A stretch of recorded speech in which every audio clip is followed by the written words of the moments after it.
Give me 1 second, guys. Good to be back. Good to be back.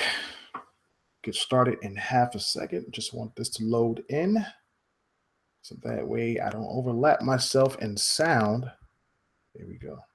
Okay. Hey, what's going on, Clinton Forbes? Appreciate you stopping in, brother. As always, man. Been rocking with me for a minute, so I'm very grateful for that. It's been a crazy week, man. It's been a crazy, hectic week. And I know that, a lot of guys out there listen to the show. I'm very grateful for the support. Myself and Anchorman I believe we did a solid job for the community.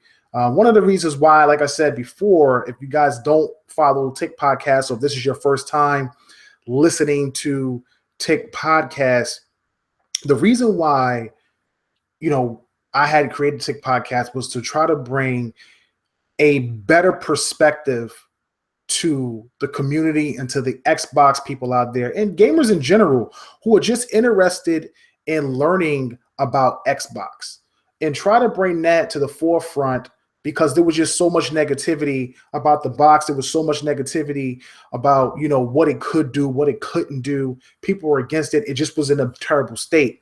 So I'm glad we were able to accomplish some of those things by communicating with the Xbox team, talking about the future, talking about, what they'll be presenting and things like that, coming out in the future and things.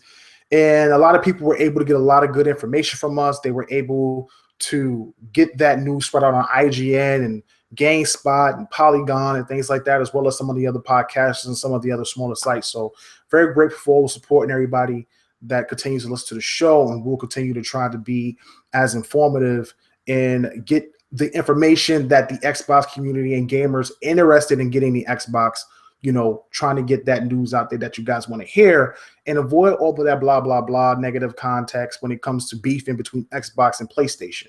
We want to try to be that beacon of light out of all the podcasts out there for the community. So I'm grateful for that. Now, let's get started with the show. I'm going to go ahead and do the intro, and we're going to hop right into last week's interview. So here we go. Hey, Expedinites, you're now rocking with your boy KORXKL, the last son of Planet Xbox, and you're listening to Super Podshots. Hey, yo, we had a great week last week, man. A lot of positive feedback, a lot of hits, a lot of views, and things like that. And I'm just glad that the interview was able to spread out to the public. It was able to hit the websites it was supposed to hit. Big shout out to guys like DualShockers, GameSpot, a few others I can't think off the top of my head, but there was a couple of sites out there that were able to spread the word about what was talked about on this particular show. And I want to go over the show a little bit just to reflect on some of the things it said, some of the things that I thought were really important before jumping into PlayStation Slim, which everybody is talking about today. Actually, they've been talking about since yesterday. So, speaking with Albert, I got a chance to meet him twice. The first time I met him was at E3 in 2015. I bumped into him walking into the Microsoft event, and this is the first time I had met him. I had already met Greeny. It was him and Greenberg, and they had the Xbox Elite controller for the first time. And I had just finished having a meeting with one of the guys who had worked and created the controller itself. So after I was having a conversation with him, I stopped over to where they were, and Greeny was showing off the controller. And Penello was there. And he was just going into it and showing me little things and stuff like that. And I chatted with him for a little bit on camera, off camera, and stuff like that. But I never got an opportunity to really sit down and talk with him one-on-one. So 2016 comes around. We go to E3 2016, and they present Scorpio. Excuse me, let me not say Scorpio. They present the Xbox One S, and they show off the Scorpio announcement commercial. And I'm at E3. I'm walking around the Microsoft booth area, which is much larger than it was last year. The way they had it set up was really nice. It was really big. It was really open. It was no closed off walls, kind of like it was last year in a way. And I bump into Albert, and I just start chatting with him. We start going back and forth, and he's like, yeah, I heard of you guys, and I've seen a couple episodes. I'm like, oh, that's awesome. And one of the things that I wanted to discover, because so many people have been asking me about the Xbox One S and what it was capable of. Is it more powerful than the Xbox One? Can it, is the chipset different? Is there some type of secret sauce? And I hate to use that word, but that's literally what people were asking me. So I got a chance to sit down and chat with him for like a good 10, 15 minutes at E3 and kind of just reflect on everything. And exactly what he told everybody up until he had the Eurogamer interview was exactly what he told me, that there was nothing different inside the console. The chipsets were the same, and that you didn't have to worry about anything, that, basically what you're getting with the console is exactly what you would have with the Xbox One, except, they've been able to add HDR. They were able to add 4K upscaling and a 4K Blu-ray player, as well as updated the USB ports and a few other minor things here and there. So reporting that news back to you guys was important to me because I didn't want people to go out and buy the S based on some fallacy of power. Because, I understand how Xbox fans can feel, especially when you get a bit of news. And news can spread wild when it comes to Xbox. And they can get out of control when it comes to the media. And that's how they get their clicks and things like that. So, coming back, that's kind of like what I kind of, try to bring up, what I tried to focus on and try to tell people, so that way they wouldn't get their expectations so high. So then finding out later on that the Xbox One S had the ability to increase performance because of an upclock that they did with the console was big. That was nice. It wasn't major, but it was big for people interested in getting that console. And, I told him that I wanted to get him on the show. We worked it out, and finally he came on the show. So that's great. And I did my best to try to get the right questions set up and try to make sure that he was able to answer them, because, initially Microsoft did not want me to talk about anything with Scorpio. They didn't want me to touch anything with Scorpio. They didn't want me to try to, bring Scorpio in any type of form or fashion. But I'm really good at focusing on particular questions and just hovering around. You know what I'm saying? Hovering around the topic without actually focusing on the topic. And it turned out well. So, one of the things he spoke about that I was interested in was the actual Xbox One itself, and whether or not the Xbox One itself, how long would the Xbox One be around? Because you hear all these people talking about next generation, PlayStation 5, because, the PlayStation fans, and there's no disrespect to any PlayStation fans, but the PlayStation fans are looking forward now to PS5. They're not even looking forward to Neo. And that's the crazy thing about it. You're not looking forward to Neo because I don't want to blame Sony. But the talk about 1080p, 60 frames per second, has changed the dynamic of video games and the way they are looked at this generation. This generation has been the most polarizing generation we've ever had. The focus has been more on resolution than actual gameplay. And because of that, I believe that a lot of games have suffered for it. We've had a ton of remasters this generation. We really haven't had anything that's kind of like blown the doors off of anything. Some of the top games that's released for both consoles have been remastered or rebooted titles. So, the whole talk about 1080 and people not actually focus on the games or trying to come up with new content consistently has really changed the dynamic of how we look at things. And I think Microsoft looked at that and said to themselves, they sold the Elite controller extremely well, at a price point of almost, almost $200, I believe it is. And they look at the Scorpio as a premium device. And Albert Penello went ahead and agreed with me on that. And so did Aaron Greenberg, talked about it at Gamescom. So with that being looked at as a premium device, we're talking about price point now. I've been saying from the jump that I think Scorpio will be $600. I don't think it'll be above that. I don't think it'll be below that. I think 600 is the mark where you can make enough money, even if you don't sell enough consoles. The price is right because it's a premium device, and you can say it's a premium device at that amount in comparison to what the Xbox Slim would be doing or what the regular Xbox would be doing. If they get it down to 500, that would be incredible. That would be absolutely incredible for what they want to do with that console. But 600 sounds about right. People thinking 1,000, 900. It's not going to be that. This is a console. They're going to want to sell the console. So because they're going to want to sell the console, they're going to take a loss on it.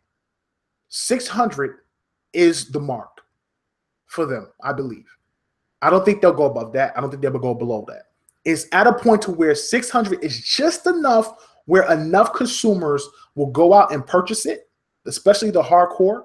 And after 2 years, you can drop the price to 500, 450, and it'll still be profitable after 2 years if you don't make a lot of money out the gate. A lot of people think they're getting Scorpio, but I'm telling you right now, this is the God honest truth. I don't think people understand that Scorpio is not the type of machine that you just go out and buy like you buy a Slim or the Xbox One. Everybody bought an Xbox One because it was extremely cheap. Scorpio is not going to be that.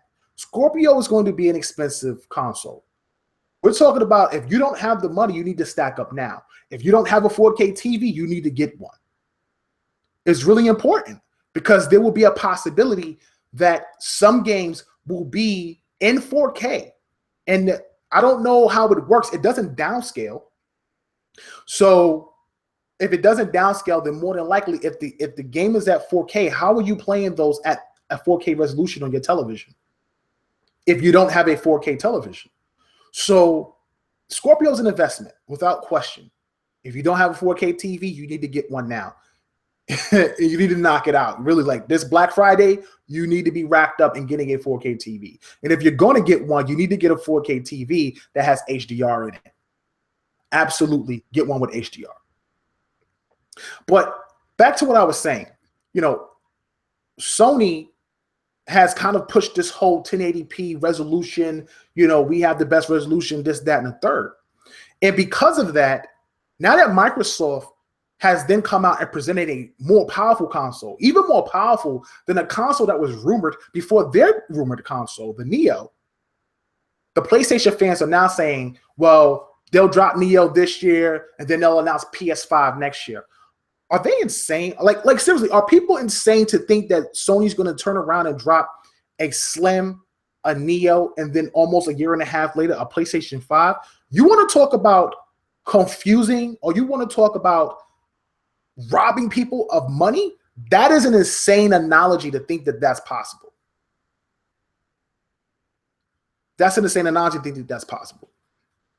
So because of that, I wanted to ask Albert Penello, because of the future, once Scorpio comes out, you're going to have Scorpio, as the premium device. People will eventually pick it up. I think the Slim will eventually replace the Xbox One. And as it replaces the Xbox One, the Xbox One based console will still exist, but eventually people will stop buying it. So I'm saying to myself, when do you stop selling the Xbox One? And his answer was, you have to think like PCs. And that's just not to say what he's saying is exactly what's going to happen, but logically it makes sense. We're not talking about generations anymore with Xbox.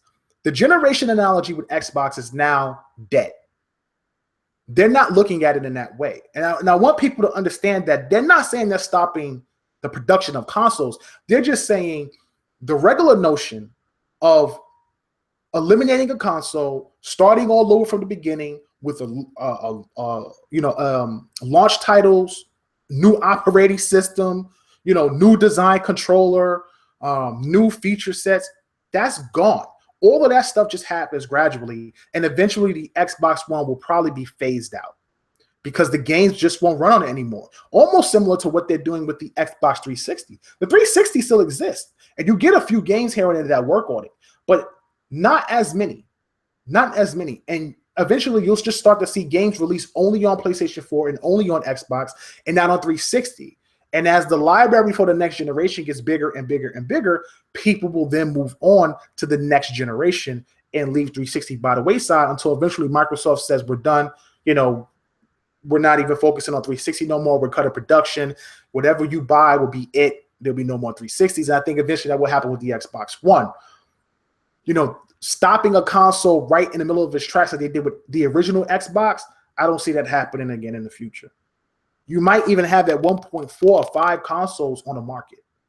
You might have Scorpio on the market with an Xbox One, an Xbox One Slim, a Scorpio, the next console after Scorpio, and then the next console after that in maybe 10 years. At the rate that they're going, it's a possibility they may hit that. So allowing the console to still exist but eventually be phased out based on power is really great for them and a great way to do things.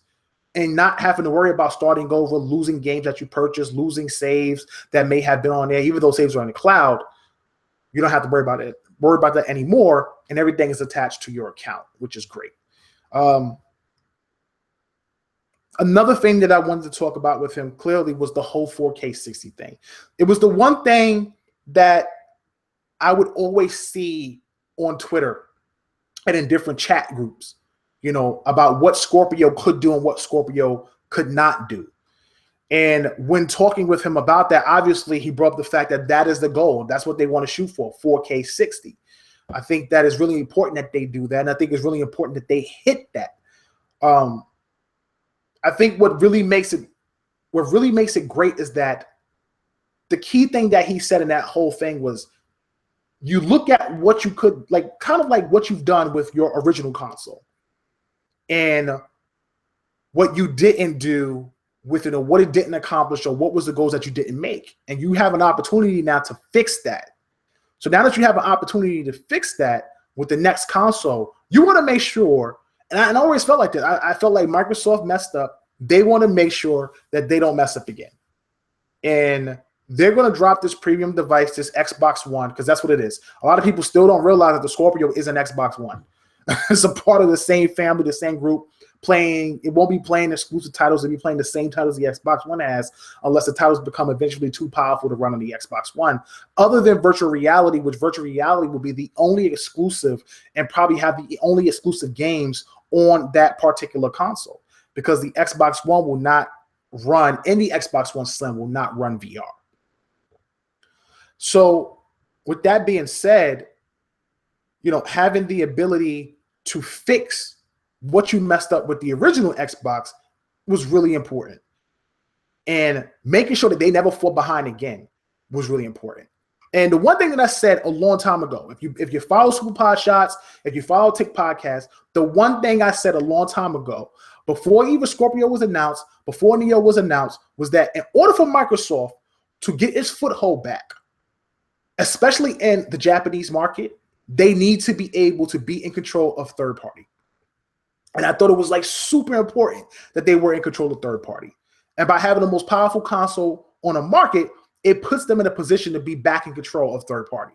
And the reason why I'm saying that is because if you look at Microsoft's console, the Xbox One right now is being passed over by games that may come out of Japan, indie developers that don't want to work on a console. And that is also due to the install base. But a lot of the install base left the Xbox One and went back to PlayStation from the PS2 era. And a lot of those guys left because the third-party games just were known to run better on the PlayStation 4.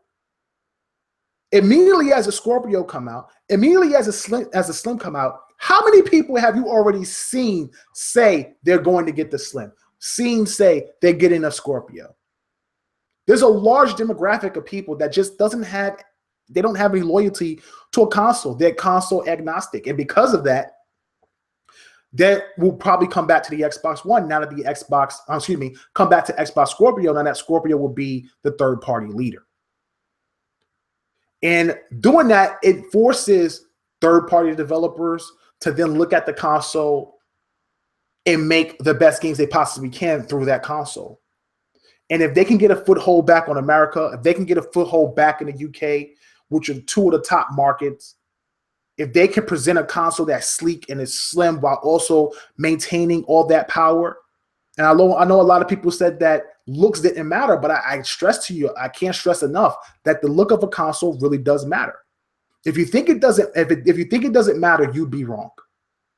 You'd be definitely wrong. And the reason why I'm saying that is because as an American company, the Xbox had been built big, because in America, everything is big. It's either big or go home. The image of power is important to us Americans. But in Japan, they do a lot of things sleek, a lot of things small. Their houses aren't very big. So you need to be able to have something that fits ergonomically within the home. Something that can stand up, something that's good in the corner, something that's not overly big. And because of that, PlayStation has always had really good looking consoles. And the Xbox has always had their slims look better than their original consoles. So if they can come out the gate with the Scorpio and the Scorpio can look really good right out of the gate, they should have nothing to worry about. They'll have the power, they'll have the looks. All they have to do is continue to pump out IPs. And they've been doing a good job of that this generation. It's just really important that they make sure that they own them. They open up a little bit more studios so that way they can continue production of first party. And hopefully in that regard, they'll pick up some more people in Japan once again, and they'll be able to get that third-party support from Japan. Because to me, regardless if people don't play Japanese games or not, you can't miss a whole demographic. So 4K 60 is super important. Being the third-party console leader is super important. And if they present everything and it looks good and the textures look good, you may even question some PC gamers and whether or not they want to actually go out and build a rig at that price to play games at 4K 60. And I know what you're going to say. Look, 6 teraflops is not enough. I get that. I've already stated on Tick Podcast, I don't think the Scorpio is 6 teraflops. I think they're telling you guys it's 6 teraflops. We overheard what happened with the AMD guys at E3. We heard what they said. So we don't believe that it's going to be that. We believe that 6 teraflops is a base. That is a base of what, when they spoke to developers, that's what they wanted. Microsoft is going to shoot over that. They're trying to shoot above that. So I don't think 6 teraflops is what it's going to be. I'm not saying it's going to be 10. It may be 8. It may be 7. But I don't think 6 as a base is going to, I don't think that's what it's going to be. You have new chips coming out next year that falls in line with Scorpio. There's a lot of things that's lining up for Scorpio. And people have to understand that PCs are just different from consoles. And though PCs run games with better textures and stuff like that, a lot of times, because of optimization, consoles almost get really good, I guess you could say, quality out of games. Not on the level of PC, clearly, but you still get great quality out of games. And that's just not even be on a power level of a PC. You're doing more with less. And that's thanks to optimization. So I'm not saying that what the PC engineers and what the PC the PC guys out there that, you every day get on the computer and talk about things and talk about how the Xbox is not going to do this, that, and the third. I get that. I'm not debating what would happen on a PC. All I'm saying is we're talking about consoles, and consoles are not PCs. They don't operate the same in that regard. And the way they design their consoles and the tricks and things they do and the customizations that they do to make the consoles get what it gets with less is really important. And it's a possibility if they put 8 T-flops in there instead of 6, maybe they're able to pull 4K 60 off. Just maybe. Just maybe. So it's really important, man, not to doubt what people are trying to do. They're a year out. I think they put it out there this year at E3. They have to live up to expectations because they just cannot sit up there and say one thing, present a console, and it does nothing what they said. Because if they did, it would be terrible for them. It would put them in such a position they will almost be recovering again like they did with the Xbox One. And I don't think they can have that. So I think they're going to accomplish their goal. A lot of people will be shocked. And I think Microsoft are going to put themselves in prime position to be the market leader again when it comes to third-party support. And that's really important for them. So, the Albert Penello show was great, man. He's a really cool person. If you haven't heard the show, make sure you go check it out. Go check out the show. It's on the channel right now in our interview section. We got a ton of interviews. If this is your first time checking out the show, we've interviewed Phil Spencer, Aaron Greenberg, Ken Lobb, Jeff Keighley, Mike Cabrera, Chris Chawla. I mean, you can name it. We've done it. We've had a great rapport with the Xbox community, and I'm happy for that and grateful for that. So, we built great relationships there, and hopefully we'll have more people on the show coming up over the next couple of months. I'm working really, really hard to get somebody back on the show. A lot of you guys know who it is, but I don't want to make any promises. But, we spoke at E3, and, we've been speaking via email. So we're going to try to work it out the best way we can. And hopefully we do, and it'll be a big surprise for you guys. And I'll be excited to have him back.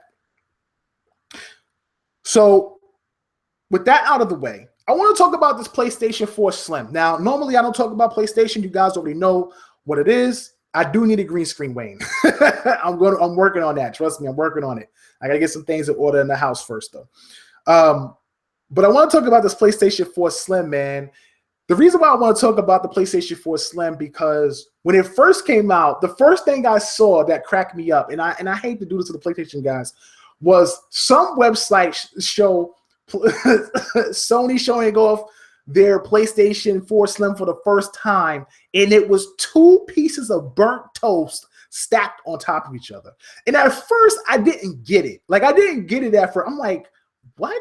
Like, 2 pieces of burnt toast stacked on top of each other? I don't get it. And then I saw the console, and I was like, wow, that's crazy.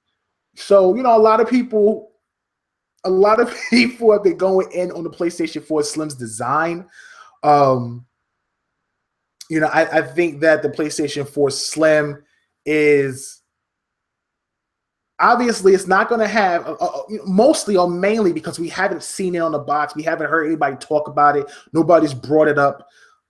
I don't think it's going to have any of the feature set that the Xbox One Slim is going to have. But I want people to understand something. Let's just be realistic here for half a second. Okay? All of the Xbox love aside for 1 second.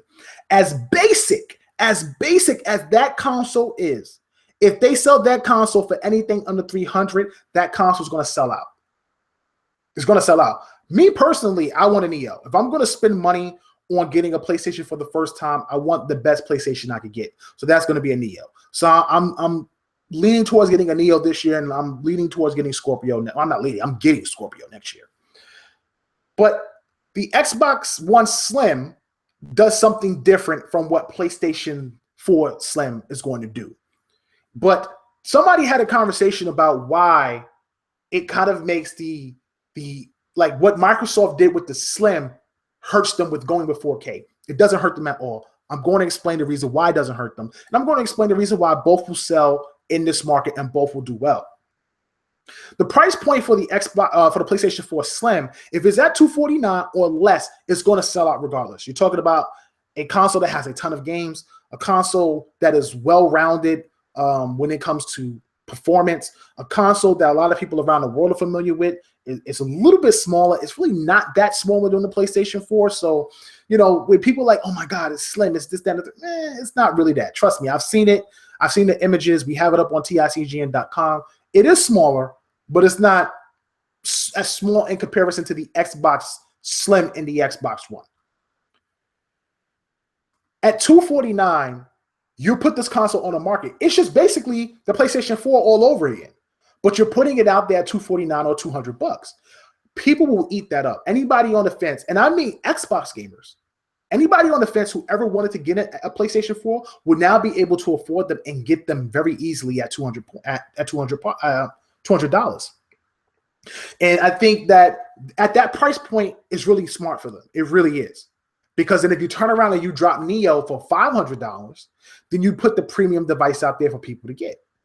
Now, the argument is that because of that, it kind of hurts the Xbox because everybody doesn't have a 4K TV. Everybody doesn't have a 4K TV at HDR. Whoa. Since when do you need a 4K TV to use the Xbox One Slim?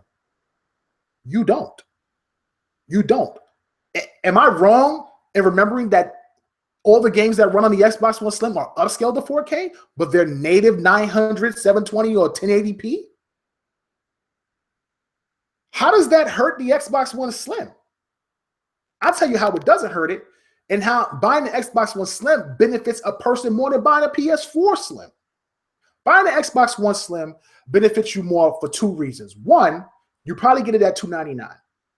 That's number one, because they have the 500 gigabyte one at $299. Number 2, it plays all the games that the Xbox One plays with slightly better performance in certain games. On top of that, if you ever decide to get a 4K TV, you will now have a box that's already 4K playback ready, 4K streaming ready, as well as 4K upscale ready. You don't have to worry about buying another console to get a 4K Blu-ray player or going out to buy a 4K Blu-ray player. You already have one set.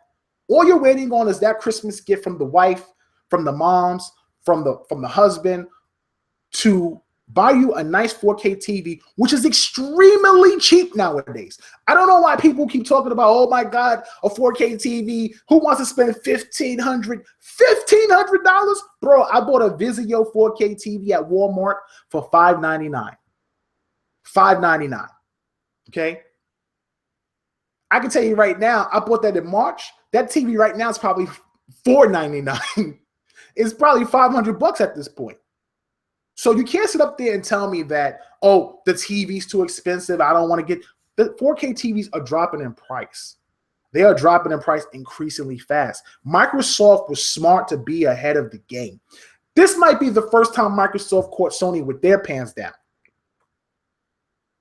Because now you have to say to yourself, if you're a first-time gamer and you're going to buy a new console, you say, I can buy this Xbox, this PlayStation 4 Slim for $249. That's 500 gigabytes. And it's just a basic PlayStation 4 Slim. Or for $50 more, I can buy the Xbox One S that has 4K gaming, 4K playback, and 4K upscaling on all games, including HDR, for $50 more. Now, if you're cheap and you don't have the money, I get it. Everybody doesn't always have the money. You pick up the PS4 Slim, you get great performance. At the same time, you could then turn around and say, you know what? I'm going to buy a 4K TV. I'm getting one this Christmas. I want to be able to watch certain movies. We all know that there's not a lot of movies, there's not a lot of things out there right now that's playing everything in 4K, but they're coming, clearly.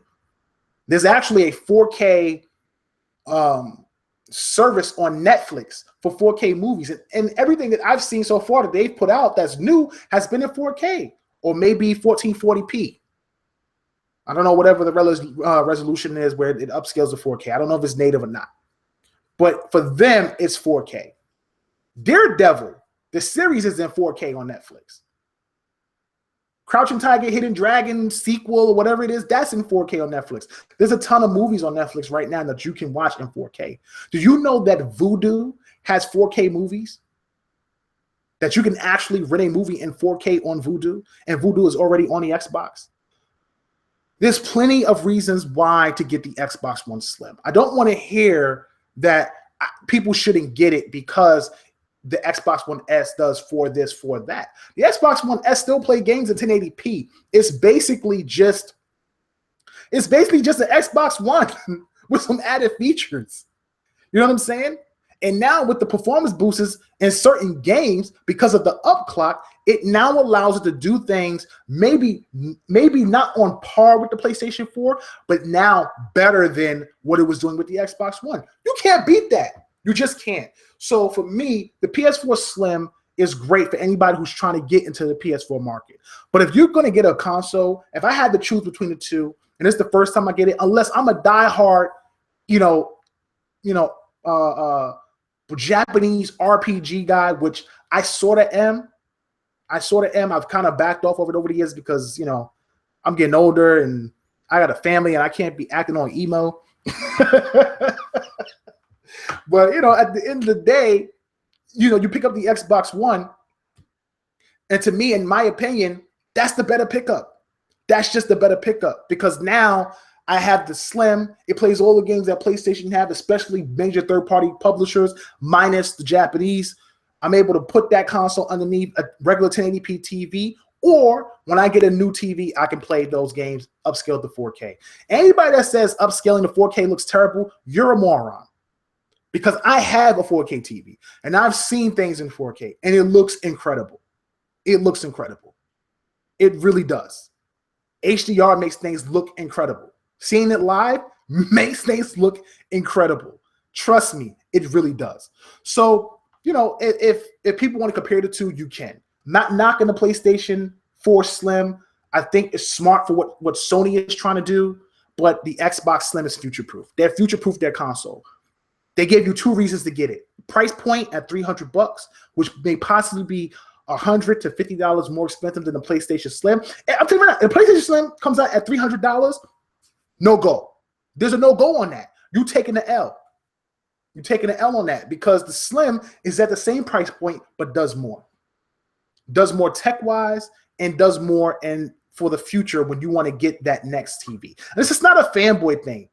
I'm just being 100% honest, man. I just really, really am, you know? And I think even some of the PlayStation guys recognize that. When you look at the comments, even they recognize that if you're going to put out a console and they're both slim, and you're not doing what the other console is doing, your price point has to be lower. Just like when everybody argued about how the Xbox One and the PlayStation 4, the Xbox One was more expensive because of Kinect, yet the performance was not on par with the PS4. So how the hell is the Xbox One $500 and the PlayStation 4 is $400? That doesn't make sense. And everybody griped about that. So don't sit up here and then be hypocritical and say that, oh, it's $300, but it's PlayStation and they could do that. Don't do that. Keep it real. That PlayStation needs to be lower than $300 if it's doing less. Now, this is just based on what we know. They can come out at their event on September 7th and talk about how, you know, the PlayStation does 4K, how it's, you know, it has 4K upscaling and it has playback. Then that's a different story. Then you can price it how you want with the slim, or you can make it higher, whatever you want to do. But if it's just a basic console, then that's got to drop. That's got to drop in price. And in my opinion, the Xbox One Slim, first of all, it just looks better. Okay, let's keep it real. It looks better. It just does. It looks better than the Xbox One. It looks better than the two burnt pieces of toast I keep seeing everywhere, which is terrible. You know, but at the same time, the Xbox One Slim looks great in white. If they come out with one that's all black, oh my God, it's going to look so sweet. It'll look so sweet. But, you know, that's just the reality of it. So I just want to give it from my perspective because, you know, I heard a lot of people talking about how the PlayStation Slim kind of, you know, debunks what Microsoft is trying to do with the Xbox One Slim. I don't see it that way. I don't see it that way. It's still going to run everything in 1080. You don't need a 4K TV. Like, if you're a PlayStation guy, right? If you're a PlayStation guy and you just want to buy the Slim because, you know, you want to move, you want to get something that's more up-to-date hardware-wise. You think it's better. It's more up-to-date. It'll work better. It's smaller. It's quieter. And you want to get the Slim. You can do that. There's nothing stopping any Xbox fan from doing the same thing. You know? And I just think that it just makes sense. So that's my opinion on that. And, you know, listen, if you don't like the opinion, you can always rebut it in the comment section and things like that. I just feel that people keep thinking 4K, 4K, 4K with the Xbox One Slim, not recognizing that the Xbox One Slim does everything that the original Xbox does. And it doesn't have to be about 4K. You could just want to get the console just to get it. And that's just the honest truth. So, listen, Sony came out. They announced that they are upping the price of PSN. Listen, if you're a gamer, we all can find these PSNs and Xbox Live cards really cheap, $30 here. CD Keys got them all the time, $35. And you can pick up a card. But the PlayStation fans are losing it right now. They're super upset because, you know, they want to be able to go out and buy a PSN card at whatever price they were getting. They felt less, you know, they were getting more value for less money. Now, the only thing I'm seeing is the PSN games coming out for PS4, they haven't been that great. They haven't been releasing a lot of great, you know, games in that regard. People are getting really upset. Then they have the nerve to up the price. Now, one thing for sure I can say is that I haven't seen as many maintenance issues over the last couple of months with PlayStation. I used to see PlayStation guys all the time talking about, oh, this, you know, PSN is down for an hour, 2 hours, whatever. Or some type of update and it shut everything down. So whatever they're putting their money to, they're clearly putting it to the network. The extra $10 goes a long way. I can tell you from experience, Xbox Live is amazing. It's the reason why Xbox fans feel like Xbox Live is better than PSN. We know that the money that we invest into PSN is going somewhere. But at the same time, Gold has been doing really, really good over the last couple of months. Next month, they're releasing Forza Horizon 1, which I've never played. Mirror's Edge, which I've never played, and I heard is actually better than the second one. Earthlock Magic Festival, which is a turn-based RPG. Super excited for this game as an RPG guy. Super excited for the game. I can't wait to get my hands on it. It looks really good. And Assassin's Creed China, the little indie, like not indie, but it's like a smaller version of 2D side-scrolling version of Assassin's Creed. And those four games come out next month. Amazing. I thought it was absolutely a great lineup for games with gold. I just really thought it was. You don't get many RPGs when it comes to Xbox. So putting out a turn-based RPG that actually looks really good for an indie title, great pickup. Assassin's Creed China, I've seen it. It looks interesting. I've never played it before, but it's cool to have. But you got the big titles in Forza Horizon 1 and Mirror's Edge. And the great thing about the Xbox One titles is that you get to keep them. That's the biggest thing. You always get to keep those games forever. You know, if you don't have live for the Xbox One games, then those games don't work. But you always got the Xbox 360 games to fall back on. And dropping Forza 1 right around where Forza Horizon is coming out, very, very, very smart. Very smart. That's why I will not be surprised. You probably gonna mark my words. I would not be surprised if they drop Dead Rising 3. I think Dead Rising comes out in December. If they drop Dead Rising 3 when Dead Rising 4 comes out. They did it with Tomb Raider. When Tomb Raider came out, Tomb Raider 2, Rise of the Tomb Raider, they dropped Tomb Raider. So, you know, I really think that it's really important. I'm losing light here.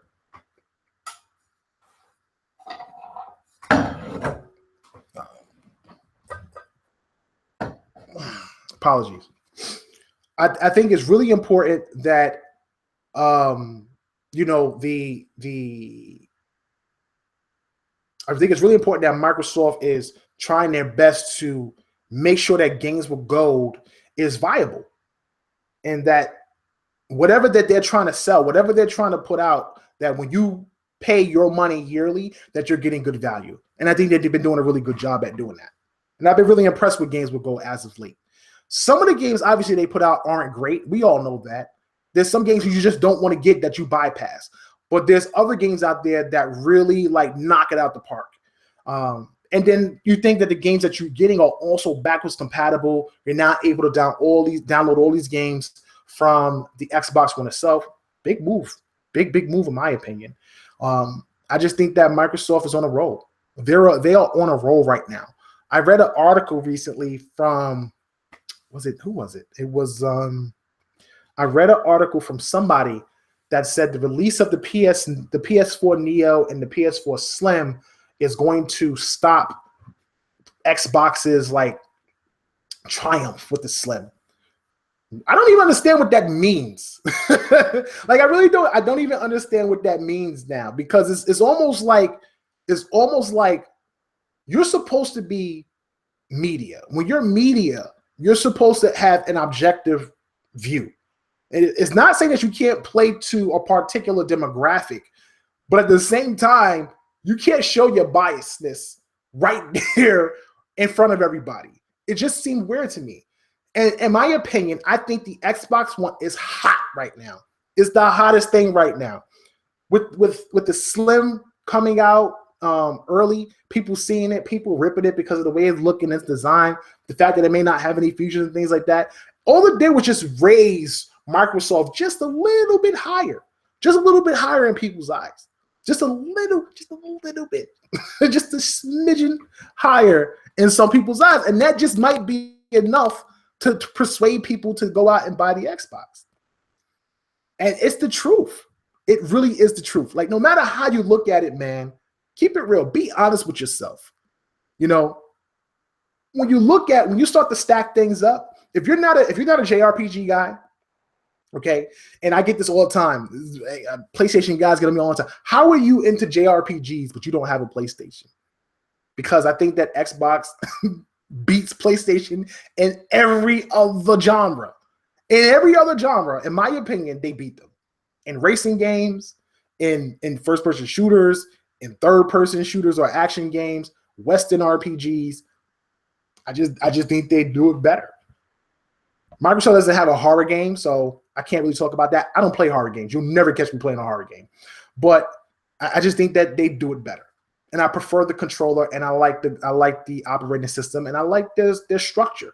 And that's why I prefer it over PlayStation. I used to be a big PS2 guy, but that's why I prefer it over PlayStation. It's not to say that I don't like PlayStation. I plan on getting a Neo because they have JRPGs. But the honest truth is that just a smidgen it's really putting Microsoft in a good light with people. And with the news about Scorpio being 4K 60, with Slim News being 4K playback, you're starting to get closer to the realm that people want. People want, high fidelity games playing at high resolution at high frame rates. The closer you can get the PC as a console, the better fans will feel. And I think it's really important that Microsoft does that for a number of reasons. With their games going to PC, it's even more important that they have a console that is close. It doesn't have to be ultra. PC games can play at 1080p ultra or 4K ultra, whatever they want. But as long as Microsoft can be at high, as long as they can be at high and they can do 4K 60, you're good. They're good. Because as a console, nobody expects a console to ever be better than a PC. Nobody ever expects that. But if you're close, that's amazingly good enough. It's amazingly good enough for a console gamer. It is the honest truth. And I think that's why it's really important where Microsoft is position-wise. They have a lot of good things happening for them. They got a lot of good feedback. All of the sites talking about them and the podcasts are talking about them. You're not really getting a lot of hate other than from the fanboys. They're just in a good space, man. So I think Xbox is hot right now, man. I think they're on a roll. Having Penello come on a show to reassure us that Scorpio is going to be 4K 60. That's what they want to get when it comes to the games that they want to present. And then at the same time, trying to get it to a price point to where fans know that it's a premium device, but it still can be bought. It's still purchasable. We don't know what that's going to be yet, but we'll see. Now, Microsoft has an event happening at the end. Let me not say the end. I don't know when the date is, but they're having an event this year. I'm not exactly sure when, but they're having an event this year. And when that event happens, I guess we'll get more information possibly on Scorpio. And if not Scorpio, then possibly on new titles coming out. I said this before. My understanding is that Rare has about 2 games that they're working on. I don't know what those 2 games are, but there's 2 games that they're working on. And I'm hoping that one of those games is probably a new platformer. And I can't stress it enough to Ken Lobb. I can't stress it enough to Craig Duncan. You guys have Rare. You have one of the largest portfolio of games of like any company when it comes to Rare. And you could be the king of platformers. You could be on the level of Nintendo when it comes to platformers. Push it. Push it. I don't know why they're not doing that, but they really need to push it. They need to go ahead and have them produce a new Conker, a new Banjo, a new, they could do a new Cameo. They could do a new Saberwolf. You think about all the old school games they got, a new Battletoads. They could pump out a new Jet Force Gemini.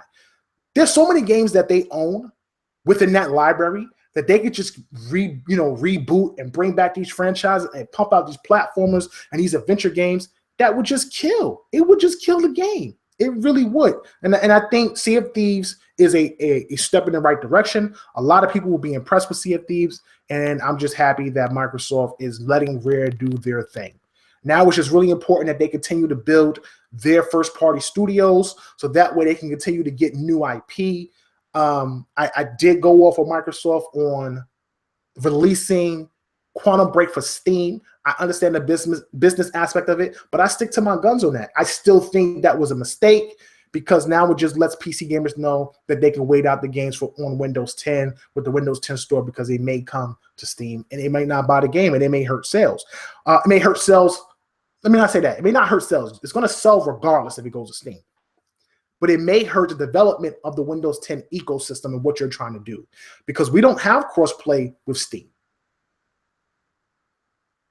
Keep that in mind. There isn't crossplay with Steam. It's crossplay with Windows 10. So if you're putting a game on Steam, that doesn't benefit the Xbox community. That's what I'm saying. And that's the reason why I think they should have stuck with their guns. They should have just bit the bullet. But I digress. I can't talk for them. That's what they want to do business-wise. It's all about money in the end.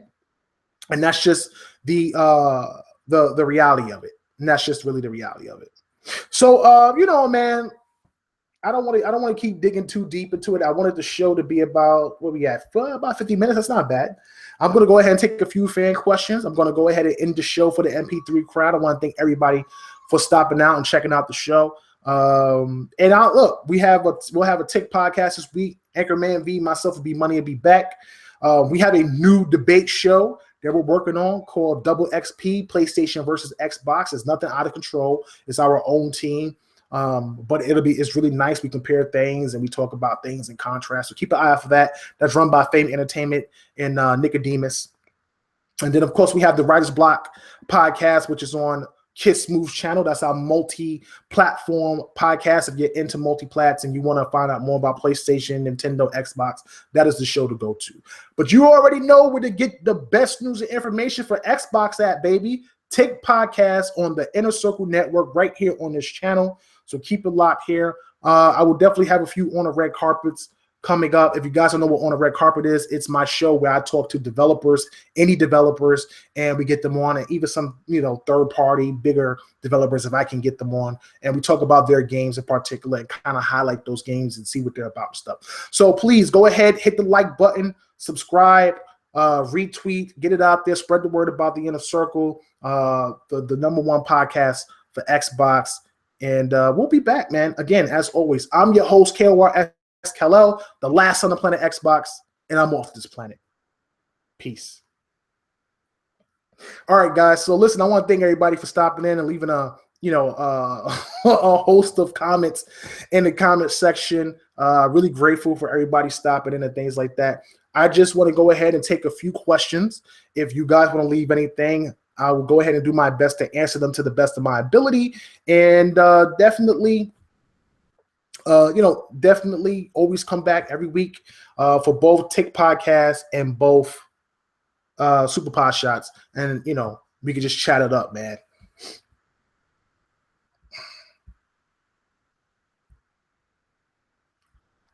Yeah.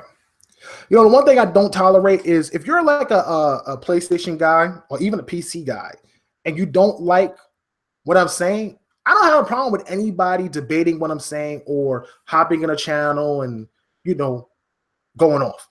At the same time, please don't come in and try to, ruin the chat section and call people names and stuff like that.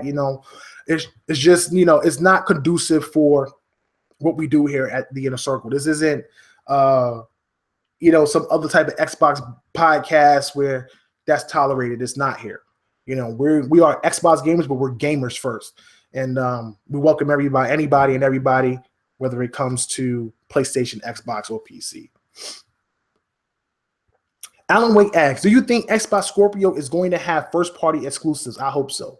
It will not, unfortunately. According to Microsoft, Xbox Scorpio will not have exclusives for the simple fact that they don't want to leave anybody behind. It's really important that they don't leave anybody behind. And because of that, allowing first-party games to work on both Xbox One as well as Xbox Scorpio is really important for Microsoft. So that way, nobody feels left out that they're forced to get an Xbox Scorpio console when they probably are not going to be able to afford it. Not right away. So that's why I'm like, if you plan on saving up money, man, I would save at least $1,000. Not that it's going to cost $1,000, but you're going to want to cover yourself and then make sure that you have enough money to play games in 4K. Those 4K games that release, you want to be able to make sure you have the money to pick those games up when they come out. So I would save up $1,000 starting next year in January, maybe $100 or $50 per paycheck. By the end of the year, you have the money to get both the Scorpio and the games that you want. And what's really cool is all the games are back. All of the accessories are backwards compatible. So you don't have to worry about controllers. You don't have to worry about a headset and all that stuff. All that stuff works with Scorpio. All your games, your backwards compatible games, your Xbox One games work with it. And I just found out today that it's not emulation. They're not emulating Xbox One on Scorpio. So that's great. That means you could take a disc and pop it right in. And my understanding is that if you have games that that scale in resolution, like a Call of Duty Advanced Warfare, which scales between 900 and 1080p, that it'll scale to 4K. At least, I think it'll scale to 4K, in my understanding, which is really great. So that's something to look forward to.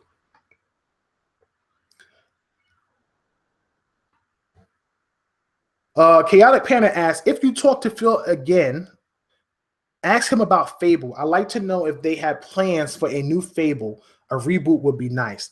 Man, I think Fable would be awesome if they were able to bring it back. I don't know who they would hand it off to. I want to say Rare. Rare fits the bill for them to work on a new Fable, just because they have that British humor, And I know some guys from Fable actually, not Fable. Some guys from Lionhead actually left and have been transferred over to the Rare team. So I think that kind of works in its favor. But I think that if they can find a group of people that can reboot the franchise, make it a little bit more mature, not so, Monty Python-ish. And I know that's something that sold it, but I think people just really want something like a real RPG. A real RPG with a real deep story, kind of like how it's supposed to work, where choices matter in the game. I don't think Fable's ever lived up to where the choices really mattered. You know what I'm saying? I don't know of any game I think Mass Effect might have been the only game where if you made a choice, it really mattered. Like when you were saving, who was it? Was it Rex? Was it Rex? No, not Rex. The first character in the first game that's like Rex from the Genophage. And you could have set the virus off and it would have wiped out the whole race. And you made a decision. Either you saved him or you didn't. And you wound up saving him. And in the end, in the second game, it helped you out. To me, that was huge. That was really, really big. So I think that if they do a Fable, they should do it like that. It doesn't have to be like Mass Effect, but I'm just saying that the choices that you make and the way you play needs to be that way. Let's see here. Jason Elliott asks, how much do you think Scorpio will cost? In my opinion, I think Scorpio will be $600. Kind of like when PlayStation first launched. And then that's a little bit high, but you're talking about a 6 teraflop console that's going to be above 320 when it comes to its performance. And it's a possibility that it may have the newest chipset coming out in 2017. All of this stuff is supposed to be coming out early, so it falls in line with what they're trying to do later on in the year, because that console is not coming out to holiday 2017. So 600 sounds about right. It really does. Anything above that, anything below that, I think they're taking too much of a loss just to sell. And be honest with you, I don't think Microsoft is expecting Scorpio to sell out. They're not. They're just not. There's 3 consoles on the market I think people tend to forget. If Scorpio doesn't sell, but the Slim continues, it's still an Xbox. It's still playing the same games. If the Slim doesn't sell, but the original Xbox does because it's $199, it's still an Xbox. It's still playing the same games. It doesn't matter which one of those consoles sells, because at the end of the day, they'll all be counted as Xbox Ones. Smart. Super smart. Really smart.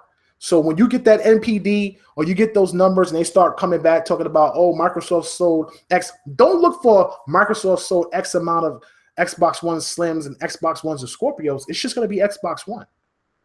You just have different tiers. So for them, it doesn't really matter. It's not like an Xbox One to 360, even though they combine those two as well, because those are just Xbox consoles, but it's different. You know what I'm saying? This generation is not ending. It's continuing on through Scorpio. And that's what they plan to do from going forward. It's almost PC-like, where it's just like you just get a game. There's no generations in PC. You just get a new card and you just keep going. It's the same thing with the Xbox Scorpio and whatever they do after that. You just get a new console, a new upgraded Xbox, whatever they want to call it, and you just keep going. Javier says, Microsoft Studios shrink recently, Lionhead among others. Do you expect Microsoft to rebuild it? Maybe they will approach differently with more second-party partners. Listen, I said this before. A lot of people don't understand when it comes to these first-party studios. And you can look at Sony. I know a lot of people think Sony has a bunch of first-party studios, but if you really look at them, look at what studios have produced exclusives for them this generation. It is nothing like they did with PS3. Nothing. First-party studio. First of all, games are costing more to make. Everybody knows that. So because games are costing more to make, it is now much more money if a game does not sell. If a game flops, not only does it hurt you, it hurts the studio. Because now you have to worry about the maintenance of the studio, the bills for the studio, the salaries for the people in the studio, the software and everything that you license, everything that you work on in the studio. You have to maintain that. And as a company, that is a debt. So if you aren't getting those games back, then it becomes a problem. Give me 1 second, please.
Apologies. Thank you guys for waiting.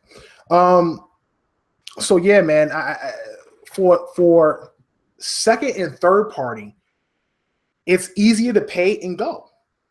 You don't have to worry about anything in that regard. You don't have to worry about paying people. You don't have to worry about if something doesn't work out, because once you're done with that studio, you're just done and you can move on. And you don't have to worry about paying X amount of people that are working at the studio. You don't have to pay for the software. You don't have to pay for all these things. So it's actually a bit cheaper.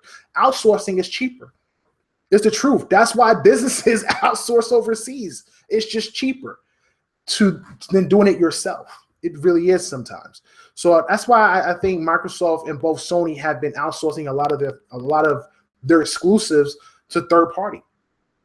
Scalebound is a third-party developed title, but it's a first-party game. They own that game. Scalebound is owned by Microsoft. Recore is owned by Microsoft, but it's created by Armature Studios and Concept. That's a third-party developed game, but it's owned by them. And then the same thing when it comes to Quantum Break. They own that game as well. A lot of people think that Remedy owns that game. They don't. They own Alan Wake. But Microsoft actually owns Quantum Break. And that's why I feel like Microsoft needs to continue to build first party. Even though it's more expensive, it's important, because I look at a game like Lost Odyssey, which they own. They own Lost Odyssey. But the problem is that you can't find another developer to work on that game, because that game is built by a particular person and designed by a particular person. So it wouldn't be authentic to then have another person come in and work on that title. It just would be weird and it just would be off. So I just think that, second party is great. Third party is great when you outsourcing a game and you having them work on that title. But first party is important because you can always get that title redone over and over. You can have sequels and stuff like that, and you have more control. In the end, that's what I think. But yes, I think both companies are relying more on third and second party because it's hit or miss nowadays with games. And if a game misses, that's a lot of money. A game like Quantum Break, that game costs millions and millions of dollars. They'll never recoup.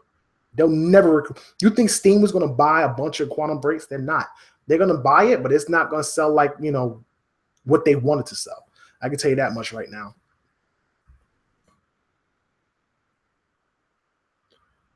Let's see. Jason Elliott asks, what happened with the last Fable? Why did it get canceled? I couldn't tell you, brother. I honestly could not tell you. I don't know. My understanding is that the game just wasn't. It was so backed up into development. Like the game has been in the works, I don't know, since the inception of the Xbox almost, for like a very long time, and it never released, and it was in beta forever. And they just decided, you know what, we're just going to be done with the game. The studio really hasn't produced anything. Like Fable 3 didn't do well. Then they had the Fable Legend, not Fable, they had the Fable Connect game that flopped. Fable 2 did okay. Fable 1 was the best one that did well. It just, as a studio, Lionhead, honestly, when you look at it as a studio, Lionhead never produced a megaton hit. They were always like the B team. They were a big studio in Britain, in London or wherever they're at, and, for the UK, but they just never produced anything major enough in a way where it made sense to keep them like a 343 or, the Coalition and stuff like that. It's unfortunate. Or even like the Forza guys, the Turn 10, it just never hit that peak that they wanted it to. So hopefully they reboot it, and it will.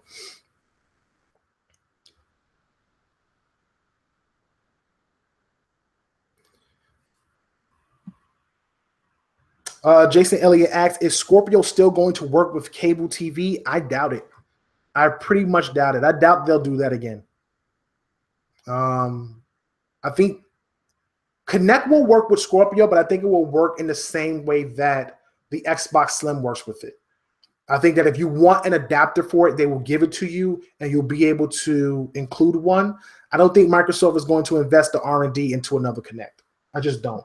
It didn't work out, so I doubt it. Unless VR takes off and they present it where you need Connect because it works with VR.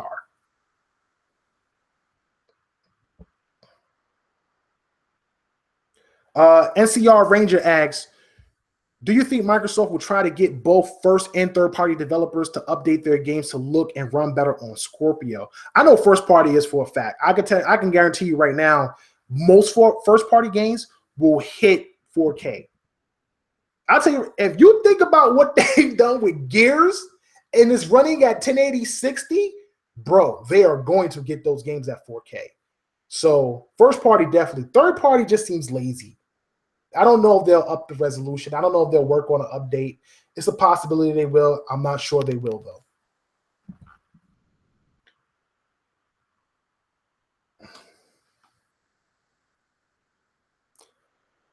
Voodoo asks if Scorpio, well, basically he asks, if Scorpio is $600, how much will Neo be when the difference is 1.8 teraflops? If I'm Sony, I would literally sell that thing for like 400. I'll be honest with you. I would sell it for 400. I really would. I would just undercut Microsoft like a mother. If I'm a company, I would take the hit. Your console is not gonna be. It's almost a 2 teraflop difference, and I can tell you right now, it may be higher than that if what AMD said in private talks. Let me put it. It's not like they said it in public. In private talks that we're at E3 we heard. But if AMD says what we believe to be true, that the Xbox Scorpio is actually going to be higher than what is initially announced, if I was them, I would sell it at 400. That's what I would do.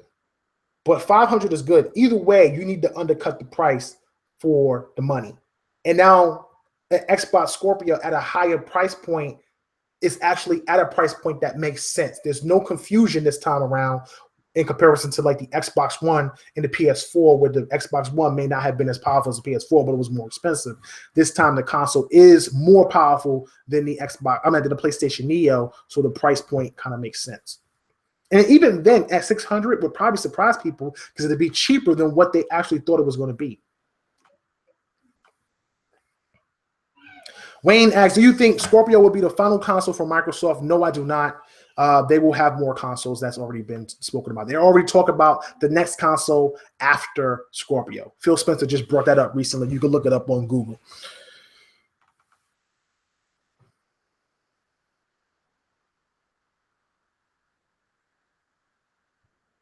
Wayne asks, how many games do you think will be available for Scorpio at launch? I couldn't tell you, man, but if you look at the holiday lineup, I would say about 4 or 5.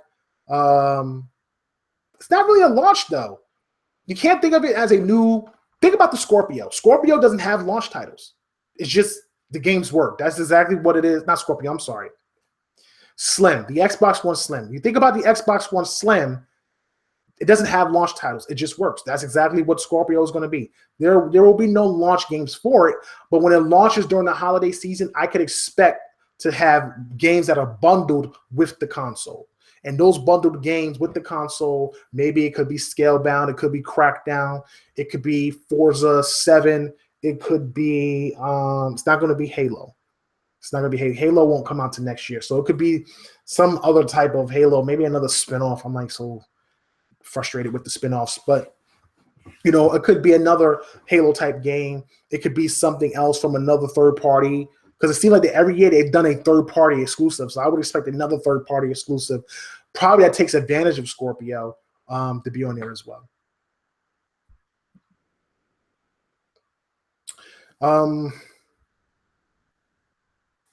Wayne says you can't. I guess you meant to say you can't have a gaming console and there's no games for it. There's plenty of games for it. You're playing them right now on your Xbox One.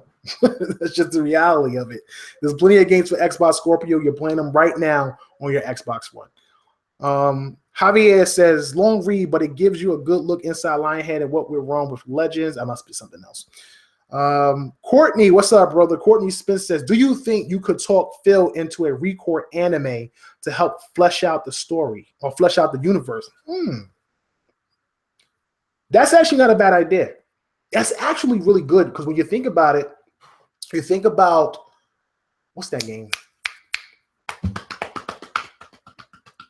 What's that game? The shooter that's out. You think about, I can't believe I forgot the name of this game.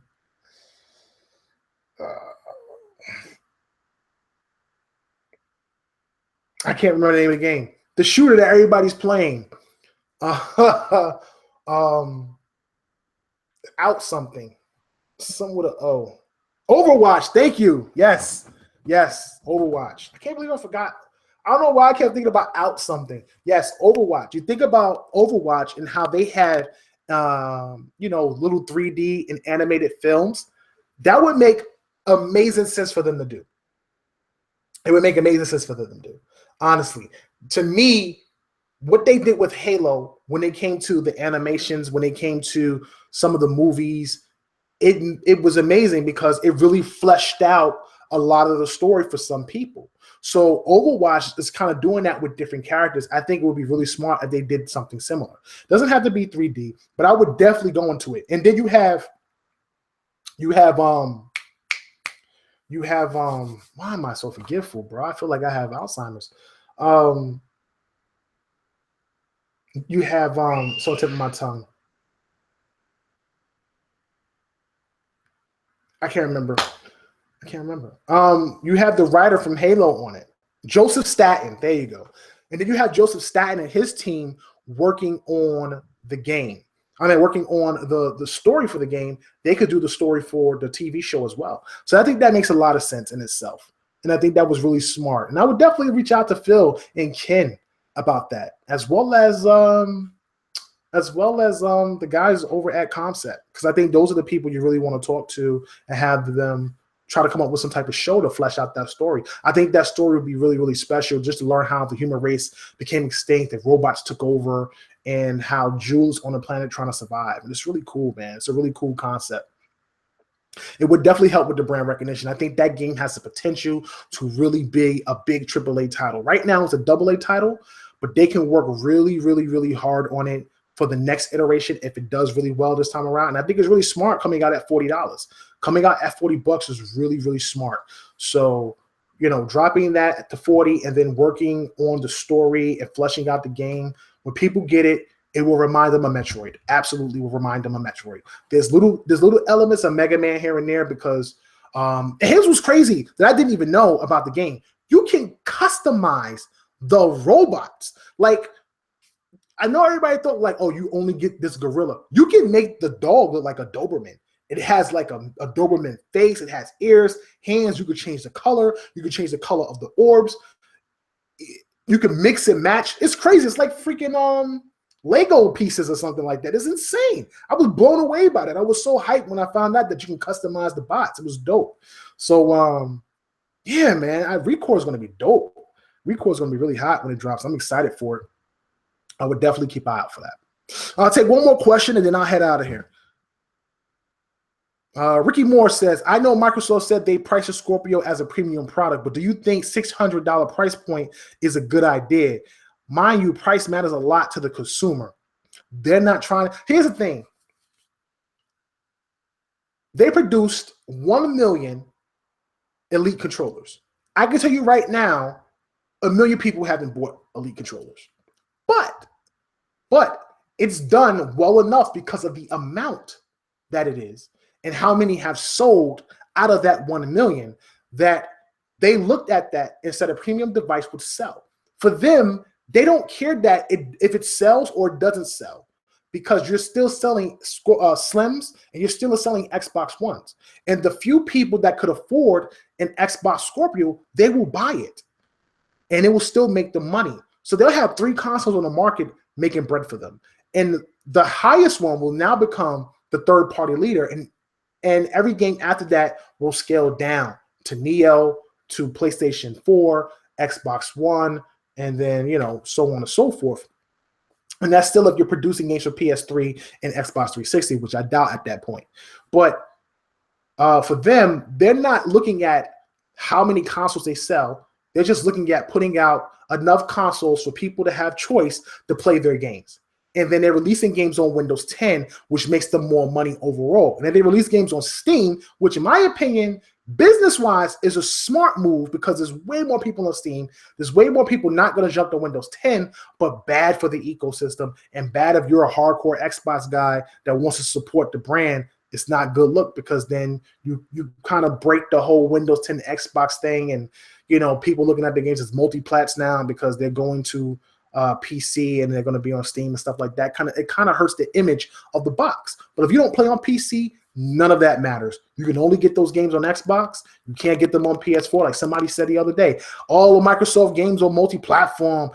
They have no exclusives. Cannot play Gears of War on PlayStation 4. That's all you gotta say. Cannot play Gears 4 on PS4. Cannot play Gears 4 on NX. Can I? No? Okay. And that's all that matters when you're a console gamer at the end of the day. I don't see Sony passing up the opportunity to put PS Now on PC, and I can guarantee you that eventually PS4 games will be on PS Now. So, don't sit so high, don't sit so high up in your high horse chair, shall I say, because you'll wind up getting toppled over at the end of the day. And these things happen. These are businesses. That's what people have to keep in mind. They're here to please us, but at the same time, they are here to make money. When they don't make money, bad things happen for them, and then bad things happen for us. So they're trying to get as much money as they can. And there's a market that's untapped that they're trying to get into now. So wouldn't be surprised. But, that's it, man. That's it for the show. I really appreciate everybody, coming out and stopping in, man. Very grateful for all the watchers and the people who stopped in to check out the show. Once again, make sure you come back next week at 7 p.m. for Super Podshots with me, my own individual show. I give you the buzz on what's happening in the industry, as well as Tick Podcast, which happens every Friday. And we're going to try to move that show up to 8 o'clock. We have Writer's Block, and on Tuesdays, Multiverse Podcast, where we talk about comics and video games on Mondays, and soon our debate show, Double XP Podcast. That's all coming soon. And again, you can catch all of these shows, well, not all of them. Let me not say that. You can catch Super Podshots, The Inner Circle, and Anchorman's Top Shelf on iTunes. We're on iTunes. We're on Google Play. We're on Podbean. We're on Stitcher app, and we're on the Xbox. If you download the Cast app, C-A-S-T, the Cast app on the Xbox, you can catch all of our MP3s right there. You just go to the Cast app, you search TIC Podcast as one word, it pops up, hit the start button, make sure you save it, and every time we put up a new show, refresh, and you have all of our new content right there to listen in the background while playing Xbox. Hey, that's how you got to do it, man. I want to thank everybody for your support once again. I'm your host, KLR the last son of Planet Xbox. And I'm off this planet, guys. Have a great week. Peace.